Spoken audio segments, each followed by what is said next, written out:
এয়া আজি আকৌ দুপৰীয়াৰ কাৰণে যা যোগাৰ কৰি লৈছোঁ। এইফালে জিলমিল শাক আৰু কণ বিলাহীৰ লগত জিলমিল শাক বনাম, আৰু লগত আলু অলপ দি দিম। তাৰপিছত এয়া বেঙেনা ডাঙৰ ডাঙৰকৈ কাটি লৈছোঁ এয়া জিলমিল শাকৰ লগত দিবলৈ কাৰণে। গতিকে পিঁয়াজ চিয়াজ চব কাটি কৰি ৰেডি কৰি লৈছোঁ। এইখিনি এতিয়া বনাম, আৰু তিতা কেৰেলা আৰু আলু চব্জি অকণ বনাম। আজি দুপৰীয়া সাঁজ এনেকৈ খাম আৰু বনামহে এতিয়া বাৰু, ৰেডি কৰি লৈছোঁ। কণ বিলাহীৰ লগত জিলমিল শাকৰ তৰকাৰী, কি ক'ব আৰু, কি যে ভাল লাগে, বিৰাট টেষ্টি হয় খাবলৈ। এয়াতো আমাৰ ইফালে জিলমিল শাক বুলি কওঁ, আৰু আপোনালোকৰ ফালে কি কয় জনাবচোন দেই ৰাইজ।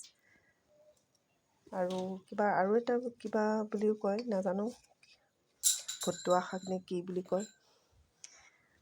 গতিকে এয়া এতিয়া ৰেডি কৰি লৈছোঁ, বনাম এতিয়া।